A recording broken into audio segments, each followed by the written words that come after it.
Bonjour et bienvenue dans Infusion biblique, le podcast de la chaîne Ma foi, un chemin vers toi, qui te propose chaque semaine un temps simple pour laisser la parole de Dieu descendre doucement dans nos cœurs et ensemble nous préparer à la messe du dimanche. Si tu es nouveau ou nouvelle, ou si ce n'est déjà fait, pense à t'abonner, à liker, à commenter et à partager ce podcast pour soutenir cette toute petite chaîne. Après avoir médité la semaine dernière les béatitudes, après avoir reçu cette parole posée sur nos vies, l'évangile de ce dimanche poursuit le même mouvement. Jésus continue à parler à ses disciples. Il ne change pas de registre, il approfondit. Et ce qu'il dit est à la fois très simple et profondément interrogateur. Aujourd'hui, Jésus nous donne une idée de ce que nous sommes. Écoutons maintenant l'Évangile en laissant ces images nous rejoindre, sans chercher tout de suite à les expliquer. Évangile de Jésus-Christ selon saint Matthieu, chapitre 5, versets 13 à 16. En ce temps-là, Jésus disait à ses disciples : « Vous êtes le sel de la terre. Mais si le sel devient fade, comment lui rendre de la saveur ? Il ne vaut plus rien, on le jette dehors et il est piétiné par les gens. Vous êtes la lumière du monde.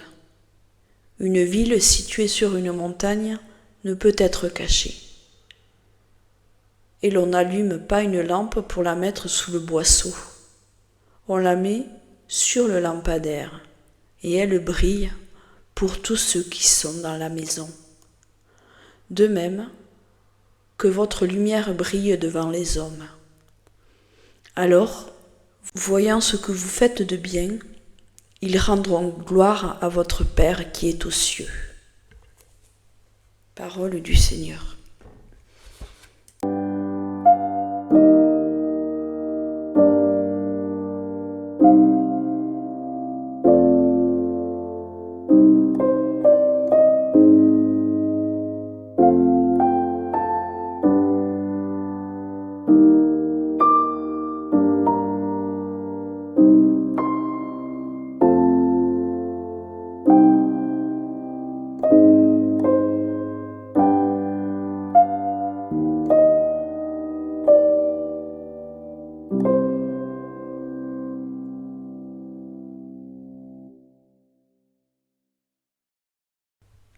Ces paroles sont courtes, presque évidentes, et pourtant elles ouvrent une question très large sur notre manière de vivre. Ce qui me frappe d'abord dans ce passage, c'est ce que Jésus ne dit pas. Il ne dit pas « efforcez-vous d'être le sel de la terre ». Il ne dit pas non plus « devenez la lumière du monde ». Mais il dit « vous êtes le sel de la terre ». Vous êtes la lumière du monde. Et cette affirmation est à mon sens fondamentale. Jésus ne commence pas par une exigence, mais il commence par une identité. Comme pour la semaine dernière, les béatitudes, il ne demande pas d'abord de faire. Il révèle ce que nous sommes devenus à sa suite.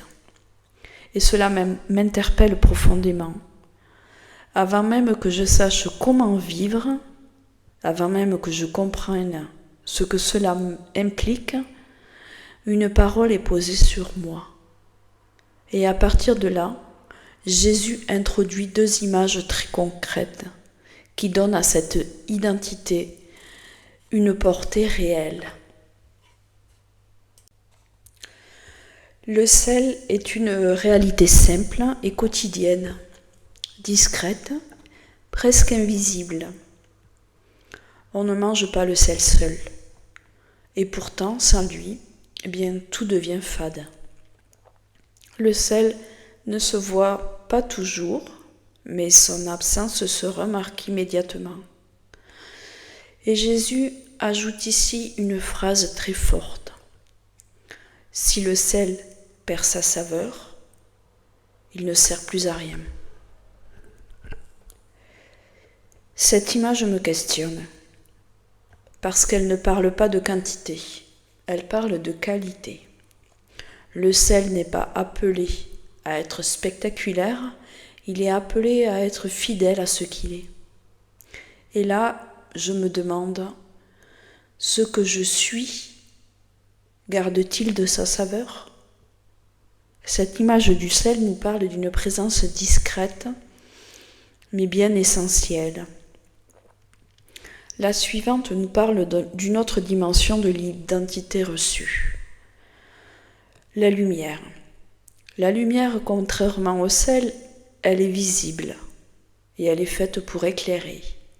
Jésus insiste, on n'allume pas une lampe pour la cacher. Cette ville située sur une montagne ne peut être dissimulée. Cette image est exigeante, parce que la lumière n'existe pas pour elle-même, elle existe bien pour les autres. Elle ne cherche pas à se montrer, mais elle ne peut pas non plus se cacher. Et cela me met face à une tension. Assumer ce que je suis devenu. Ce n'est pas me mettre en avant, mais ce n'est pas non plus me dissimuler par peur. À travers ces deux images, Jésus montre que l'identité reçue n'est jamais neutre. Et cela me questionne personnellement sur ma pratique religieuse. Puis-je être catholique sans vivre la fraternité, sans entrer réellement dans cette manière de faire Église ensemble ? Le sel et la lumière ont un point commun. Ils ont un effet. Ils transforment ce qui les entoure par leur simple présence. Et c'est là que cet évangile devient vraiment interrogateur. Parce que Jésus ne parle pas ici de gestes extraordinaires. Il parle de ce que nous sommes, là où nous sommes. Une vie transformée, même discrètement, a toujours un impact. Il n'y a pas de neutralité possible. Cela ne signifie pas être parfait, cela signifie être cohérent avec l'identité reçue. Mais Jésus termine ce passage par une précision essentielle qui donne le sens de tout ce que l'on veut dire.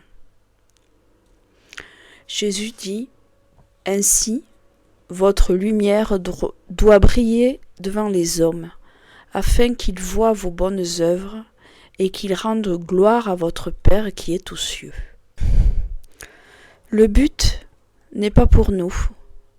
Le but n'est jamais pour nous. Le sel ne parle pas de lui-même. La lumière n'attire pas l'attention sur elle. Tout est orienté vers le Père. Cela remet les choses à leur juste place.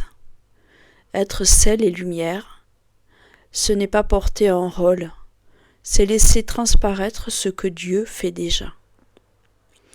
En refermant ce passage, on peut relire le chemin parcouru depuis le début du mois. La semaine dernière, Jésus posait une parole sur nos vies. « Heureux êtes-vous » Aujourd'hui, il nous montre que cette parole n'est pas sans effet. Ce que nous sommes devenus à sa suite a du poids, une portée, une responsabilité. Pas pour nous mettre en avant, mais pour que le monde soit éclairé et que le Père soit reconnu. Ce chemin se poursuit. La semaine prochaine, Jésus nous conduira encore plus loin, vers une cohérence intérieure plus exigeante. Je te demande de m'excuser pour la qualité du son au début de ce podcast. J'avais mal paramétré mon micro. Je te souhaite une belle semaine, que cette parole continue de t'accompagner dans ce que tu vis et dans ce que tu traverses. Ensemble, faisons Église.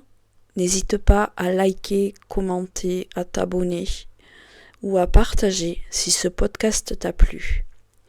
On se retrouve mercredi prochain pour un nouveau temps d'infusion biblique. Et en attendant, que Dieu te bénisse et te garde dans sa paix.